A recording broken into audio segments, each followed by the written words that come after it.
નમસ્કાર, આપ જોઈ રહ્યા છો સ્પાર્ક ટુડે ન્યૂઝ। સરકાર દ્વારા ફેક્ટરી એક્ટમાં કામદાર વિરોધી કાયદો પસાર કરવાના વિરોધમાં આજરોજ ભારતીય મજદૂર સંઘ દ્વારા હોડી કરી ઉગ્ર વિરોધ દર્શાવવામાં આવ્યો। ભારતીય મજદૂર સંઘ દ્વારા સરકારે ટૂંકા ભૂતકાળમાં ફેક્ટરી એક્ટ 1948માં કામના કલાકો માટેનું જે ફેરફાર કરેલો છે એ ફેરફારનો વિરોધ કરવામાં આવ્યો છે, કારણ કે એમાં કામદારોના કામના કલાકો 8ની જગ્યાએ 12 કલાક કરી દેવામાં આવ્યા, જે કામદારોની સલામતી અને એમની કામ કરવાની ક્ષમતાને અનુરૂપ નથી તેમ માનવું છે, જેથી કરીને આ કાળો કાયદો ગણાવી ભારતીય મજદૂર સંઘ દ્વારા હોડી કરવામાં આવીને આ કાર્યક્રમ આજે દરેક જિલ્લાઓમાં કરવામાં આવ્યો હતો।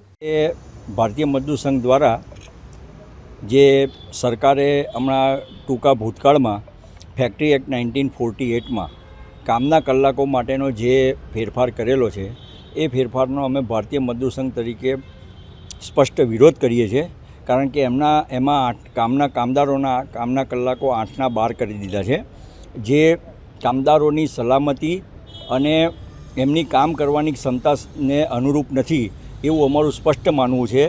એટલે અમે આ કાળો કાયદો છે એ કાયદાની અમે આજે હોળી કરવાનો કાર્યક્રમ કરેલો છે। આ કાર્યક્રમ સમગ્ર ગુજરાતમાં આજે દરેક જિલ્લાના સ્તરે થવાનો છે ભારતીય મજદૂર સંઘ દ્વારા, અને અમારું સરકારને બહુ સ્પષ્ટ કહેવું છે કે આ કાયદો તમે પાછો ખેંચો અને આ કાયદાની જે કોઈ જોગવાઈઓ કામદારોની વિરુદ્ધમાં છે એની ઉપર કામદારોના પ્રતિનિધિ, માલિકોના પ્રતિનિધિ અને સરકારના પ્રતિનિધિ બેસી અને ચર્ચા વિચારણા કરી અને એનો ઉકેલ ન આવે ત્યાં સુધી એનું અમલીકરણ સ્થગિત કરવાની અમારી સ્પષ્ટ માગણી છે, અને એના બાબતે અમે વિરોધ પ્રદર્શનના ભાગરૂપે અમે અહીંયા ભેગા થયા છીએ અને આ કાયદાની હોળી કરી છે। આપ જોઈ રહ્યા છો, અહીંયા જે કોઈ કામદારો આવ્યા છે એ જુદા જુદા ઉદ્યોગોમાંથી આવેલા છે। જે કામદારો એવા છે કે એ બધાને આ જે ફેરફાર છે એ લાગુ પડે એવો છે, અને એમની નોકરી કરવાની સ્થિતિમાં બહુ જ તકલીફ અને બહુ અસલામતી ઊભી થાય એવી છે, એટલે બધા વિરોધ કરવા માટે જોડાયેલા છે। આગળ તમારી રણનીતિ શું રહેશે?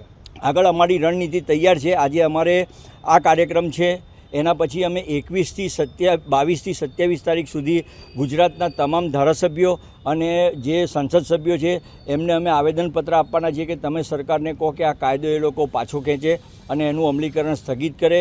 એ પછી અમે દરેક જગ્યા ઉપર કલેક્ટરશ્રીને જિલ્લામાં આવેદનપત્ર આપવાના છીએ, અને 29 તારીખ પછી અમે અમારા જે 5 વિભાગો છે અને અમદાવાદ ખાતે મોટી પ્રેસ કોન્ફરન્સ કરી અને લોકોને જાણકારી માટેનો અમે કાર્યક્રમ કરશું। મારો પરિચય છે, હું જિગ્નેશ મજમુદાર, ગુજરાત પ્રદેશ ભારતીય મજદૂર સંઘનો અધ્યક્ષ છું।